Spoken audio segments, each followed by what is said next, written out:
Hello student, ये BSc third year के लिए सॉल्यूशन के चैप्टर की थर्ड वीडियो है। इससे पहले मैं 2 वीडियो अपलोड कर चुकी हूँ।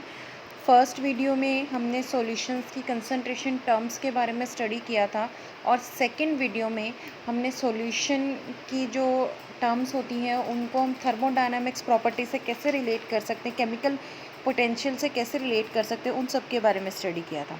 इस वीडियो में हम जो टॉपिक करेंगे वो करेंगे फ्यूगिसिटी एंड एक्टिविटी और रोल्स लॉ के बारे में स्टडी करेंगे। जो हमारा सबसे पहले अगर मैं बात करती हूँ फ्यूगिसिटी की, ये टर्म्स आपने पहले सुनी हुई होंगी, फ्यूगिसिटी और एक्टिविटी। फ्यूगिसिटी की अगर हम बात करें तो आप लोगों को पता है सॉल्यूशन को हम लिक्विड फॉर्म में कंसीडर करते हैं। जब हम सॉल्यूशन को एटमॉस्फेयर में रखते हैं तो उसमें से इवेपरेशन का प्रोसेस स्टार्ट होता है। तो जो वो इवेपरेशन का प्रोसेस स्टार्ट होता है, उस इवेपरेशन के प्रोसेस से एनवायरनमेंट में वेपर क्रिएट होते हैं। वो जो वेपर है वो भी अपना एक प्रेशर बनाते हैं। तो जो वेपर प्रेशर वेपर्स ने क्रिएट किया वो हम आइडियल गैस के फॉर्म में कंसीडर करते हैं। जैसे हमारी आइडियल गैस होती है तो आइडियल गैस की फॉर्म में आ जाता है। आपको पता है वेपर्स के जो पार्टिकल्स तो वो गैस के तौर पे यूज़ होते हैं और लिक्विड जो होता है वो नॉर्मल हम सॉल्यूशन के तौर पे कंसीडर करते हैं। जो वेपर्स हैं वो हमारे एक तरह से आइडियल गैस की तरह हम उनको कंसीडर करते हैं। वो आइडियल गैस की भी तरह बिहेव कब करेंगे? जब वो रोल्स लॉ को फॉलो करते हैं। अगर हमारा वो रोल्स लॉ को फॉलो नहीं करे तो हमको आइडियल गैस के तौर पे कंसीडर नहीं कर सकते। तो इनके बीच में जो मतलब वो आइडियल जो बिहेवियर था वो ऑब्टेन करने के लिए जो हमारे वेपर्स प्रेजेंट हैं एनवायरनमेंट में, सॉल्यूशन हमारा था और सॉल्यूशन का इवेपोरेट होके उसने वेपर्स बनाए और उन वेपर्स ने एक प्रेशर क्रिएट किया। उस प्रेशर को हमने आइडियल गैस में कन्वर्ट करना है, आइडियल गैस के प्रेशर से उसको मॉडिफाई करना है या फिर उसकी फॉर्म में डिटरमाइन करना है। तो उसके लिए हमें उसमें कुछ करेक्शन करनी पड़ती है। तो वो जो करेक्शन हम जो करते हैं उसके लिए हमें एक तो सिस्टम जो चाहिए वो हेट्रोजीनियस सिस्टम चाहिए। उसके अलावा जो हम उस टाइम पे प्रेशर को टर्म्स देते हैं वो फ्यूगिसिटी के नाम पर दी जाती है। हम अगर बात करें तो एक तरह से जो एस्केपिंग टेंडेंसी है फ्यूगिसिटी के अगर टर्म की बात करें तो इसके थ्रू हम क्या कर सकते हैं, जो इतने इवेपोरेट का रेट जो बाहर निकलने की जो टेंडेंसी है उसी को हमने फ्यूगिसिटी की टर्म में स्टडी करना है। गैस के लिए आप वो प्रेशर की फॉर्म में स्टडी करते हो, लेकिन जब आप सॉल्यूशन यूज़ करते हो, लिक्विड सॉल्यूशन यूज़ करते हो और उसकी वेपर्स एनवायरनमेंट में आते हैं तो उन वेपर्स के प्रेशर के लिए जो टर्म यूज़ की जाती है वो फ्यूगिसिटी होती है। आप लोगों को पता है म्यू जो होती है वो एक तरह से केमिकल पोटेंशियल है। हमने पिछले लेक्चर में पढ़ा था म्यू जो है केमिकल पोटेंशियल है आइडियल गैस की, और इसको अगर हम प्रेशर की टर्म्स में कंसीडर करें तो आप लोगों ने थर्मोडायनेमिक्स रिलेशन बहुत बार पढ़ा हुआ है। Mu is equal to mu naught plus R T log natural P. ये आप लोगों ने थर्मोडायनेमिक्स जब की थी सेकेंड ईयर में तब आपने स्टडी किया होगा। और म्यू नोट जो है वो स्टैंडर्ड स्टेट में केमिकल पोटेंशियल और म्यू जो है वो केमिकल पोटेंशियल, वो स्टैंडर्ड स्टेट में वो नॉर्मल है। अगर हम बात करें म्यू नोट तो वो स्टैंडर्ड स्टेट में होगी। कब स्टैंडर्ड स्टेट? जब प्रेशर हमने 1 एटमॉस्फेरिक अप्लाई किया। अब हम यही चीज़ अगर हम क्या करें ith कंपोनेंट मतलब किसी के लिए भी कैलकुलेट करने, ये हमारे पूरे सॉल्यूशन के लिए था, लेकिन अगर हमें सॉल्यूशन में या फिर किसी एक सब्सटेंस के लिए वो चीज़ कैलकुलेट करनी हो, जो गैसीय सॉल्यूशन अगर हम कंसीडर करें या फिर सिर्फ एक नंबर ऑफ गैस कंसीडर करें, सिर्फ एक गैस के बारे में स्टडी करें। अगर आप क्या करते हो सॉल्यूशन कंसीडर करते हो तो गैसीय सॉल्यूशन भी होते हैं, लिक्विड सॉल्यूशन भी होते हैं। इन टर्म्स में जो भी पहले मैं डिस्कस कर रही हूँ अभी फ्यूगिसिटी के टर्म के बारे में, वो गैसीय सॉल्यूशन के टर्म्स को लेकर हम पहले थोड़ा स्टडी करेंगे, देन उसको हम सॉल्यूशन में कन्वर्ट करेंगे लिक्विड के। सबसे पहले अगर हम बात करें तो आइडियल गैस के ith कंपोनेंट के लिए अगर हमें फाइंड आउट करना हो, किसी भी कंपोनेंट के लिए अगर हम फाइंड आउट करना हो तो उसके लिए ये फॉर्मूला बन जाएगा, ये mu I is equal to mu naught I plus R T log natural P I. ये हमारा जनरल फार्मूला बन जाएगा। एक बहुत फेमस साइंटिस्ट हुए लुइस, उनके अकॉर्डिंग जो उन्होंने था आइडियल गैस का जो प्रेशर था उस आइडियल गैस के प्रेशर को उन्होंने फ्यूगिसिटी की टर्म से सॉल्यूशन के लिए चेंज कर दिया था। तो फ्यूगिसिटी ऑफ ए गैस को अगर हम एक्सप्लेन करना चाहें या स्टडी करना चाहें तो एक तरह से कह सकते हो एक तरह का ये इफेक्टिव प्रेशर जिसके बारे में स्टडी किया जाता है, जो चेंज लेकर आता है वो प्रेशर मिक्सचर ऑफ गैसेज में जो प्रेजेंट है जिसके कारण चेंज आया, या फिर कुछ भी उसके कारण क्या करते हैं गैस के सॉल्यूशन में आप नोटिस कर सकते हो। नोटिसेबल जो चीज़ें होती हैं उस प्रेशर के कारण उसी को हम फ्यूगिसिटी फ्यूगिसिटी ऑफ गैस बोलते हैं। फ्यूगिसिटी ऑफ गैस आने के कारण जो चेंज हमें दिखाई दिया था, उस चेंज को, प्रेशर का जो चेंज हमें दिखाया था, उस प्रेशर के चेंज को हम PI से रिप्लेस करके FI की फॉर्म में प्रेजेंट करते हैं। तो हमारी इक्वेशन क्या बन जाती है, mu I is equal to mu I naught plus RT log natural FI। FI जो है यहाँ पर फ्यूगिसिटी है ऑफ ए कंपोनेंट, किसी भी एक कंपोनेंट की फ्यूगिसिटी है मिक्सचर के अंदर। अब फ्यूगिसिटी अगर हम आइडियल प्रेशर की फॉर्म में लेकर जाना चाहें तो फ्यूगिसिटी होती है वो जितना हमारा प्रेशर में चेंज आएगा उतना ही हमारा फ्यूगिसिटी में चेंज आता है। तो एक तरह से कह सकते हो फ्यूगिसिटी डायरेक्टली प्रोपोर्शनल टू प्रेशर है। और अगर हम साइन ऑफ प्रोपोर्शनलिटी हटाते हैं तो एक कॉन्फिशिएंट यूज़ करते हैं, वो हमारा यहाँ पर आता है गामा। तो एक तरह से आप गामा के बारे में स्टडी करना चाहिए। जो गामा है वो कोफिशिएंट है फ्यूगिसिटी का। फ्यूगिसिटी के कोफिशिएंट को अगर हम बात करें तो गामा किसके इक्वल आ जाएगा, F/P के। F फ्यूगिसिटी है और P प्रेशर है गैसेस का। जो रेशो हुआ फ्यूगिसिटी कोफिशिएंट की अगर हम बात करें तो फ्यूगिसिटी जो कोफिशिएंट है रेशो है fugacity of the gas in the given state to the pressure of a gas in a same state. हम फ्यूगिसिटी ले लेंगे गैस की जो चेंज आए वो, और साथ में प्रेशर ले लेंगे उसी स्टेट में जो गैस का है, उन दोनों के रेशो के इक्वल होता है। अब हम ये मानकर चलते हैं, हम ये मान लेते हैं, अगर हम ये सपोज करें pressure tends to be zero, zero नहीं है मतलब वो ये मान के चलते हैं वो जीरो की तरफ मूव कर रहा है। अगर ऐसा हो जाता है, प्रेशर का कोई चेंज ही नहीं आता है, अगर ऐसी चीज़ हो जाती है तो फ्यूगिसिटी जो हो जाएगी हमारी, एक तरह से जो चेंजेस हैं फ्यूगिसिटी और प्रेशर एक दूसरे के इक्वल आ जाते हैं। और ऐसी कंडीशन में जब फ्यूगिसिटी और प्रेशर एक दूसरे के इक्वल आएंगे या फ्यूगिसिटी प्रेशर में चेंज आएगी तो गामा की जो वैल्यू होती है, जो हमारा फ्यूगिसिटी कॉफिशिएंट होता है वो 1 आता है। ये कब कंडीशन पॉसिबल होगी, जब प्रेशर लो होगा, फ्यूगिसिटी इक्वल हो जाएगी प्रेशर ऑफ गैस की और फ्यूगिसिटी यूनिटी में चेंज हो जाएगी। यही सेम चीज़ हम एक्टिविटी के लिए भी कंसीडर कर सकते हैं। अगर हम बात करें एक्टिविटी, एक सॉल्यूशन के अंदर जो होती है वो एक तरह से इफेक्टिव कंसंट्रेशन है। यहाँ पर फ्यूगिसिटी जो थी वो measure of escaping tendency of pressure थी। किसी भी एक सब्सटेंस से जो प्रेशर का मेजरमेंट करते हैं वो फ्यूगिसिटी में काउंट होता है। और अगर हम उसकी इफेक्टिव कंसंट्रेशन के बारे में स्टडी करते हैं सॉल्यूशन के अंदर तो वो एक्टिविटी बोला जाता है। इफेक्टिव कंसंट्रेशन को लेकर हम सेम चीज़ यहाँ पर स्टडी करें तो एक्टिविटी अगर हमें डिफाइन करनी हो तो एक्टिविटी जो आएगी वो उसकी टर्म में F जो है हमारी फ्यूगिसिटी ऑफ गैसेस की टर्म में F is equal to fugacity of gas, और F नोट जो है वो हमारा fugacity of gas in standard state में। हमने P को यहाँ पर जो स्टैंडर्ड स्टेट में था उसको फ्यूगिसिटी की टर्म से नॉट से चेंज कर दिया। अब आप यही चीज़ रियल या फिर नॉन आइडियल जो सॉल्यूशंस होते हैं उनके लिए हम अप्लाई करें कंसंट्रेशन की, तो हमारी इक्वेशन क्या बनती है, यहाँ पर भी हमने जो यूज़ की थी वो आइडियल गैस के लिए mu is equal to mu naught plus RT log natural P जो हमारी आई थी, वही सेम चीज़ हम यहाँ कंसंट्रेशन की टर्म में भी यूज़ कर सकते हैं रियल और नॉन आइडियल सॉल्यूशन की तरह, क्योंकि हमारा जो एक्टिविटी कंसंट्रेशन है वो उसके यूनिटी आ जाता है। तो वो चेंज करने पे क्या आ जाएगा, mu I is equal to mu I naught plus RT log natural concentration किसी भी कंपोनेंट, ith कंपोनेंट है तो I ले लेंगे। इसी तरह हम उस कंसंट्रेशन को ith एक्टिविटी से भी चेंज कर सकते हैं। Mu I is equal to mu I naught plus RT log natural AI जो है वो ith कंपोनेंट की एक्टिविटी है। अब अगर हम ये मान लें जो हमारी एक्टिविटी है, आप सबको पता है किसी भी सब्सटेंस की जो इफेक्टिव कंसंट्रेशन होती है वो टेम्परेचर के अकॉर्डिंग चेंज हो सकती है। अगर आप वॉल्यूम लेते हो सॉल्यूशन के अंदर तो वो क्या होती है, टेम्परेचर डिपेंडेंट होती है, और टेम्परेचर डिपेंडेंट के साथ साथ वो प्रेशर डिपेंडेंट भी है। अगर हमारा टेम्परेचर या प्रेशर किसी में भी चेंज आएगा तो हमारी एक्टिविटी में भी क्या करेगा, इफेक्टिव कंसंट्रेशन में भी चेंज लेकर आएगा। उस इफेक्टिव कंसंट्रेशन टर्म्स को अगर हमें चेंज को निकालना है तो कैसे निकालेंगे, A is equal to gamma into C, और गामा की जो वैल्यू आएगी जो हमारा कॉफिशिएंट एक्टिविटी कॉफिशिएंट वो क्या आ जाएगा, A/C। सेम टर्म है इन दोनों में, फ्यूगिसिटी और एक्टिविटी में कुछ ज़्यादा डिफरेंस नहीं है। निकालते हैं। अगर हम गामा की बात करें तो गामा यहाँ पर अब कैसे रिप्रेजेंट कर रहा है, एक्टिविटी कॉफिशिएंट। जब हम फ्यूगिसिटी की बात करते हैं तो वो फ्यूगिसिटी कॉफिशिएंट को रिप्रेजेंट कर रहा था, जब हम एक्टिविटी की बात करते हैं तो वो एक्टिविटी कोफिशिएंट को रिप्रेजेंट करता है।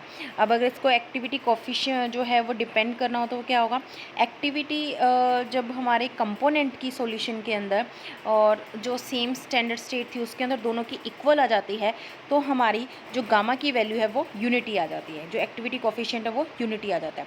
तो इस तरह से हमारी दो टर्म बनती हैं, F is equal to A/C, और C जो है आप कंसंट्रेशन को मोल फ्रैक्शन के टर्म्स में भी यूज़ कर सकते हैं। कंसंट्रेशन सॉल्यूशन की निकालने के लिए हमने डिफरेंट टर्म्स यूज़ की थी, मोलैरिटी, नॉर्मेलिटी, मोल फ्रैक्शन। आप ज़्यादातर इस चैप्टर में जो स्टडी करोगे मोल फ्रैक्शन को स्टडी करोगे, क्योंकि मोल फ्रैक्शन में हम हर एक सब्सटेंस का नंबर ऑफ़ मोल्स लेकर चलते हैं, इसलिए उसको कैलकुलेट करना वेट हमें पता चल जाता है और ईज़ी हो जाता है। तो हम यहाँ पर चेंज कर लेते हैं, तो हमारी इक्वेशन क्या बन जाएगी, F=A/x, ये मोल फ्रैक्शन के टर्म्स में। अगर हम मोलैलिटी के टर्म में यूज़ करना चाहेंगे तो क्या बन जाएगा, F=A/m, ये हमारी चेंज हो जाएगी। इसके बाद आपका जो सॉल्यूशन में नेक्स्ट टॉपिक आता है वो आता है रोल्स लॉ। यहाँ से आपका मेन चैप्टर शुरू होता है। इससे पहले जो दोनों डेरिवेशंस के बारे में मैंने आपको कराया, केमिकल पोटेंशियल वाली डेरिवेशन थी और फ्यूगिसिटी और एक्टिविटी वाली जो डेरिवेशंस थी, वो सिर्फ आपको आनी चाहिए। ये दोनों पेपर में बहुत कम पूछी जाती हैं, बट आपको इसको स्टडी करना बहुत ज़रूरत है, क्योंकि आपको ये टर्म्स पता होनी चाहिए कि केमिकल पोटेंशियल कैसे रोल प्ले करता है सॉल्यूशन में, और एक्टिविटी और कंसंट्रेशन या फिर कह सकते हो प्रेशर कैसे चेंजेस लेकर आते हैं सॉल्यूशन के अंदर, उन सब के बारे में आपको फेमिलियर होना चाहिए, तभी आप फर्दर चैप्टर को समझ सकते हो। अब बात करते हैं सबसे पहले रोल्स लॉ की। जो हम रोल्स लॉ स्टडी करेंगे वो हम सॉल्यूशंस के लिए स्टडी करेंगे। सॉल्यूशन जो हम कंसीडर करें वो दो टाइप के कंसीडर करें, है हमारे बाइनरी ही सॉल्यूशन, लेकिन बाइनरी सॉल्यूशन में जो हम सोल्यूट यूज़ करते हैं उसको दो कैटेगरीज में डिवाइड कर देते हैं। सोल्यूट की फर्स्ट कैटेगरी हम मान लेते हैं नॉन वॉलेटाइल सोल्यूट की, और सोल्यूट की सेकेंड कैटेगरी जो मान लेते हैं वो वॉलेटाइल सोल्यूट की। हमने रोल्स लॉ को स्टडी करना है, लेकिन टू वेज में करना है। एक होगा हमारा solution containing non volatile solute, और एक होगा हमारा सॉल्यूशन कंटेनिंग वॉलेटाइल सोल्यूट। ये हम स्टडी करते हैं। तो जब आपका वॉलेटाइल सोल्यूट होता है तो इवेपोरेशन रेट इंक्रीज़ कर जाता है, और जब आपका नॉन वॉलेटाइल सोल्यूट ऐड होता है तो इवेपोरेशन रेट डिक्रीज़ कर जाता है। यहाँ अगर हम डायग्राम में देखें तो डायग्राम में फर्स्ट वाला, जब सोल्यूट आपका वॉलेटाइल है तो आपने सॉल्वेंट के अंदर हमने जैसे ही सोल्यूट डाला, अगर हम बात करें ये नीचे यहाँ हमारा सॉल्वेंट है, और ये जो मैंने सर्कल से पार्टिकल शो किए, ये हमारे सोल्यूट के पार्टिकल्स हैं। ये सोल्यूट के पार्टिकल्स और सॉल्वेंट के पार्टिकल्स यहाँ दोनों प्रेजेंट होते हैं। तो सोल्यूट और सॉल्वेंट दोनों के ही पार्टिकल क्या हैं, जल्दी इवेपोरेट हो रहे हैं। तो इवेपोरेट होने से जो वेपर प्रेशर है वो हमारा क्या करता है, इंक्रीज़ कर जाता है। अब अगर हम बात करें नॉन वॉलेटाइल सोल्यूट की, तो हमारा सॉल्वेंट था, सॉल्वेंट के ऊपर जैसे ही हमने सोल्यूट डाला तो जो पार्टिकल थे सॉल्वेंट के, उनके साथ सोल्यूट के पार्टिकल अपर वाली लेयर पर आ जाते हैं। जैसे अगर मैं समझाना चाहूँ, हमारा क्या है, एक सॉल्यूशन है, ये सॉल्यूशन मैंने कंसीडर किया, और इस सॉल्यूशन में यहाँ सबसे पहले मैं कंसीडर कर रही हूँ सॉल्वेंट। सॉल्वेंट जो मैंने कंसीडर किया तो सॉल्वेंट के पार्टिकल ये ऊपर लेयर पे, अभी मैं सिर्फ सॉल्वेंट को कंसीडर कर रही हूँ, अभी हमने सोल्यूट ऐड नहीं किया। तो सॉल्वेंट की ऊपर वाली लेयर जो है मैंने राउंड शेप से बना दी। अब उसके बाद हम क्या करते हैं, इसमें सोल्यूट ऐड करते हैं। जैसे जैसे हमने सोल्यूट इसके अंदर ऐड किया तो वो सोल्यूट के कुछ पार्टिकल क्या करेंगे, सरफेस के ऊपर आ जाएंगे, यहाँ पर अपर वाली लेयर में आ जाएंगे। तो वो जो सोल्यूट के पार्टिकल अपर वाली लेयर में आते हैं, और जो सोल्यूट अगर हम नॉन वॉलेटाइल यूज़ करते हैं तो वो इवेपोरेशन रेट को डिक्रीज़ कर देंगे। क्योंकि पहले वाले में अगर मैं बात करूँ वॉलेटाइल सॉल्यूशन, तो वॉलेटाइल सॉल्यूशन में सिर्फ लेयर किसकी होगी, सॉल्वेंट की। ये ऊपर वाली लेयर पहले सॉल्वेंट की है, जब हमने सोल्यूट ऐड किया तो इसमें ऊपर सोल्यूट और सॉल्वेंट दोनों की ही लेयर आ गई।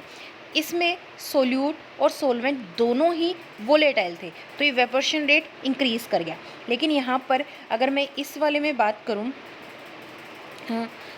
इस वाले सब्सटेंस में बात करूं यहाँ पर, तो यहाँ पर क्या हुआ, सोल्यूट और सॉल्वेंट की लेयर तो आई ऊपर, लेकिन हमारा सॉल्वेंट तो जल्दी इवेपोरेट हो जाता है, लेकिन सोल्यूट जो है वो इवेपोरेट नहीं हो रहा। तो यहाँ पर पार्टिकल जो है इवेपोरेट होने के लिए कम है, और यहाँ पर जो है पार्टिकल इवेपोरेट होने के लिए ज़्यादा है। तो यहाँ पर रेट जो होगा इवेपोरेशन का कम, और यहाँ पर इवेपोरेशन का रेट क्या होगा, ज़्यादा होगा। तो ये डिफरेंस आ जाता है। वॉलेटाइल में इवेपोरेशन रेट इंक्रीज़ करता है, नॉन वॉलेटाइल सोल्यूट में इवेपोरेशन रेट डिक्रीज़ करता है। अब बात करते हैं सबसे पहले रोल्स लॉ।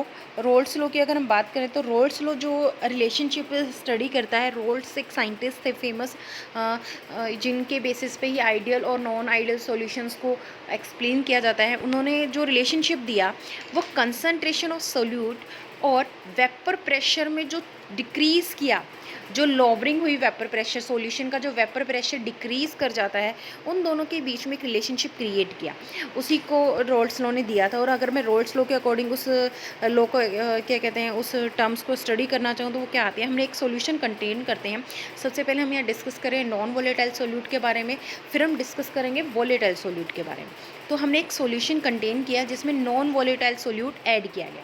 जब नॉन वोलेटाइल सोल्यूट ऐड करेंगे तो जो वेपर प्रेशर आएगा कंपोनेंट का, वो वेपर प्रेशर इक्वल होता है mole fraction of that component. जो हमने सोल्यूट डाला था उसके मोल फ्रैक्शन के वो इक्वल होगा। क्यों? क्योंकि जो चेंजेस लेकर आता है वो सोल्यूट लेकर आता है। सोल्वेंट कभी भी चेंजेस, सोल्वेंट के कारण कोई चेंज नहीं आता। आप वोलेटाइल और नॉन वोलेटाइल को कंपेयर करते हो तो वोलेटाइल और नॉन वोलेटाइल में जो चेंजेस है, जो डिफरेंस है, वो किसके कारण है? वोलेटाइल और नॉन वोलेटाइल सोल्यूट के कारण। सोल्वेंट आपका सेम है। मान लो आपने वाटर यूज़ किया, दोनों ही दो सॉल्यूशन बनाए, एक में आप नॉन वोलेटाइल सोल्यूट डालते हो और एक में वोलेटाइल सोल्यूट डालते हो, लेकिन सोल्वेंट आपने दोनों का सेम रखा, तो जो चेंजेस आएंगे वो किसके कारण आएंगे? वोलेटाइल सोल्यूट और नॉन वोलेटाइल सोल्यूट के कारण। तो वही चीज़ यहाँ पर भी डिपेंड होती है कि जो वेपर प्रेशर है कंपोनेंट का एक पर्टिकुलर टेम्परेचर पर, वो इक्वल होगा उसके मोल फ्रैक्शन की। जो भी आपने सॉल्यूशन में मोल फ्रैक्शन लिया है उसके इक्वल होता है, और जो मोल फ्रैक्शन उसको मल्टीप्लाई करते हैं उसके टर्म्स, मतलब उस पर डिपेंड करता है। जैसे अगर मैं सॉल्यूशन के वेपर प्रेशर की बात करूँ, यहाँ पर पीएस है, पीएस डायरेक्टली प्रोपोर्शनल किसके है? मोल फ्रैक्शन के। अब साइन ऑफ प्रोपोर्शनलिटी हम रिमूव करते हैं तो एक कांस्टेंट यूज़ करते हैं, वो कांस्टेंट हमारा क्या है? P not. तो हमारी जो इक्वेशन बन जाती है रोल्स लॉ के अकॉर्डिंग, यहाँ क्या आ जाएगी? P S is equal to x1 into में पी नॉट। ये हमारी नॉन वोलेटाइल सोल्यूट के अकॉर्डिंग एक टर्म बनती है। यहाँ मैंने डायग्राम एक रिप्रेजेंट किया हुआ है। अगर डायग्राम की मैं बात करूँ तो डायग्राम में वही हमने क्या किया, एक कंटेनर लिया, कंटेनर में सोल्वेंट, और सोल्वेंट के ऊपर हमने क्या किया? सोल्यूट ऐड कर दिया। जैसे हम सोल्यूट ऐड करते हैं तो वो सोल्यूट क्या करता है? अपर वाली लेयर पर आके सोल्वेंट, जो सॉल्यूशन का इवेपोरेशन रेट होता है वो डिक्रीज़ कर देता है। वो डिक्रीज़ होने से हमारा जो इक्वेशन बनती है वो क्या बनती है? पीएस, जो सॉल्यूशन का प्रेशर है वो डायरेक्टली प्रोपोर्शनल मोल फ्रैक्शन के, और जो डिपेंड करेगा वो किस पर करेगा?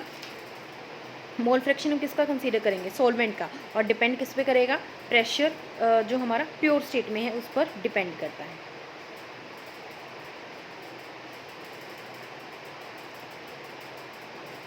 आप उसी टर्म को अगर हम रीअरेंज करके लिखना चाहें तो हमारी क्या बन जाएगी? P S by P not is equal to x1।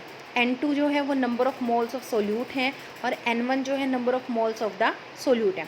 Mole fraction को हम रिप्रेजेंट करें तो कैसे कर सकते हैं? x1 is equal to N1 by N1 plus N2। ये मोल फ्रैक्शन निकालने का फॉर्मूला होता है। अब इस जो हमारी मोल फ्रैक्शन की जो ये थी फॉर्मूला, हम क्या करेंगे? इक्वेशन नंबर सेकेंड में पुट कर देंगे तो हमारी इक्वेशन क्या बन जाएगी? P S by P not is equal to N1 upon में N1 प्लस N2। अब हम दोनों तरफ क्या करते हैं? सब्ट्रैक्ट कर देते हैं 1 में से। जब दोनों तरफ 1 में से सब्ट्रैक्ट करेंगे तो हमारे पास क्या इक्वेशन आ जाएगी? 1 minus P S by P not is equal to 1 minus N1 by N1 plus N2। अब इसी को और सोल्व करते हैं फर्दर तो हमारी इक्वेशन क्या बन जाती है?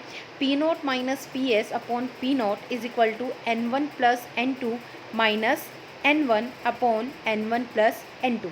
ये हमारी टर्म चेंज। अब हमारी जो टर्म हुई वो ऊपर अगर हम इस इक्वेशन को सोल्व करें तो यहाँ पर हमारा, अगर मैं बात करती हूँ तो यहाँ पर N1 से N1 कैंसिल हो जाता है और हमारी क्या टर्म बन जाती है? P naught minus P S upon P naught equal to N2 by N1 plus N2। तो ये जो फॉर्मूला बनेगा मोल फ्रैक्शन का किसका बन जाएगा? x2 का। तो P naught minus P S upon P not is equal to x2। P naught minus P S को हम बोलते हैं लोवरिंग ऑफ वेपर प्रेशर, मतलब प्योर स्टेट में जो प्रेशर था वो ज़्यादा था और सॉल्यूशन का जो प्रेशर है वो कम है। अगर हम बात करें पी नॉट जो है हमारा प्योर सॉल्वेंट का प्रेशर है, और पी एस जो है वो हमारा सॉल्यूशन का प्रेशर है।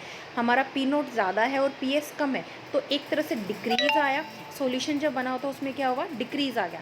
वो डिक्रीज़ को हम कैसे रिप्रेजेंट कर रहे हैं? Lowering of vapour pressure. और इसी को फर्दर हम क्या करते हैं? इनका रेशियो ले लेते हैं P naught minus P S upon P not को, तो इसको बोलते हैं relative lowering of vapour pressure, RLVP। ये आपने बहुत सुना होगा। ये इसकी सॉल्यूशन की कॉलिगेटिव प्रॉपर्टीज़ में भी काउंट होता है RLVP। आपकी ये आ गया, जब हम स्टडी करेंगे कॉलिगेटिव प्रॉपर्टीज़ तो relative lowering of vapour pressure भी वहाँ स्टडी करेंगे, बट अभी यहाँ पर हम रोल्स लॉ के बारे में स्टडी कर रहे हैं। इसी इक्वेशन को, जो इक्वेशन नंबर हमारी 5 ये जो बनी है, इसी इक्वेशन को अगर मुझे टर्म्स में एक्सप्लेन करना हो या फिर कह सकते हो डिफ़ाइन करना हो तो कैसे करेंगे। रोल्स लॉ की एक डिफरेंट फॉर्म है। एट ए गिवन टेम्परेचर, हम किसी टेम्परेचर पे बात करते हो, जो relative lowering of vapour pressure है of a solution, relative lowering of vapour pressure of a solution containing non volatile solute. Relative lowering लेंगे हम वेपर प्रेशर की सॉल्यूशन की, और जिसके अंदर कैसा सोल्यूट था, नॉन वोलेटाइल सोल्यूट था, वो प्रोपोर्शनल होता है to the mole fraction of the solute. जो उसमें सोल्यूट यूज़ किया था उसके मोल फ्रैक्शन के वो इक्वल होता है। अब बात करते हैं, वही इक्वेशन हम यूज़ करते हैं, P naught minus P S upon P naught is equal to N2 by N1 plus N2। अब हम एक कंडीशन अप्लाई कर सकते हैं। कंडीशन हमने ये अप्लाई की, जो हमारा मोल फ्रैक्शन है N2, जो हमारे नंबर ऑफ़ मॉल्स हैं N2 के, वो बहुत कम है in comparison of N1। N1 हमारे number of malls of the solute है, सॉल्वेंट है। N1 is the number of malls of the solvent और N2 is the number of malls of the solute. तो हमारे जो N2 की value बहुत कम है इन कंपैरिजन ऑफ सॉल्वेंट। जो हम क्या करेंगे, N2 को नेगलेक्ट कर देंगे, और नेगलेक्ट करने के कंपैरिजन में हमारी इक्वेशन क्या बन जाएगी, P naught minus P S upon P naught is equal to N2 by N1। इसी को फिर रीअरेंज करेंगे तो हमारा क्या हो जाएगा, P naught minus P S is equal to P naught N2 by N1। अब आपको पता है पी नोट प्योर सोलवेंट का प्रेशर था, और प्योर सोलवेंट का जो प्रेशर होता है किसी का भी, वो फिक्स होता है, वो कांस्टेंट होता है। तो इस साइन ऑफ प्रोपोर्शनलिटी की फॉर्म में चेंज कर सकते हैं। क्या आ जाएगी हमारी equation, P naught minus P S direct proportional to N2 by N1। अब N1 भी क्या है, एक अगर हम given amount of solvent use करते हैं और उसको भी कांस्टेंट फॉर्म में ले लें, तो जो लोवरिंग ऑफ वेपर प्रेशर है वो किसकी डिपेंड करेगी, number of moles of the solute के। तो अबव जो रिजल्ट है, अगर हम इसको एक्सप्लेन करना तो ये कह सकते हैं, lowering of vapour pressure is directly proportional to the number of moles of the solute. ये कोर फॉर्म कह सकते हो जो हमारी रोल्स लॉ की है। अब इसी इक्वेशन को अगर हम क्या करें, इक्विमोलर क्वांटिटीज़ लेते हैं, इसी से अगर हम क्या करें, अबव रिजल्ट को स्टडी करना चाहें तो ये कह सकते हैं, P naught minus P S, चाहे आप M1 ले लो या M2, आपके दो सॉल्यूशन हैं, एक की मोलैरिटी अलग है और दूसरे की मोलैरिटी अलग है, दोनों की मोलैरिटी अलग अलग है। हमने दो सॉल्यूशन लिए, उनकी मोलैरिटी सेम है, M1 और M2। हमने दो नॉन वोलेटाइल कंसीडर करते हैं, M1 और M2, दोनों की मोलैरिटी जो है वो सेम है, बट जो हमने लिए हैं सोल्यूट वो डिफरेंट है। हम सोलवेंट सेम कंसीडर कर रहे हैं और टू नॉन वोलेटाइल सोल्यूट्स को, डिफरेंट नॉन वोलेटाइल सोल्यूट्स को ऐड कर रहे हैं। जैसे अगर मैं बात करूं, हमारे पास क्या है, एक कंटेनर है, ये इसकी M1, ये M1 है और ये M2 है, इन दोनों की मोलरिटी इक्वल है, M1 इक्वल टू M2। इसके अंदर हमारा सॉल्वेंट जो है वो भी सेम है, मान लो इसमें मैंने H2O ले लिया और यहाँ पर भी मैंने H2O ले लिया, और जो इसमें हम सोल्यूट डाल रहे हैं, यहाँ पर सोल्यूट मान लो मैं A डाल रही हूँ, यहाँ पर मैं सोल्यूट B डाल रही हूँ, ऐसी कंडीशंस हमने अप्लाई की। जब हम ये कंडीशंस अप्लाई करते हैं तो उस टाइम पर अगर हम कंसीडर अप्लाई करने के बाद भी बात करें तो जो हमारा लोवरिंग ऑफ वेपर प्रेशर आएगी वो सेम आएगी, उसके अंदर कोई भी चेंज नहीं आएगा, वो हमारा कांस्टेंट रहेगा।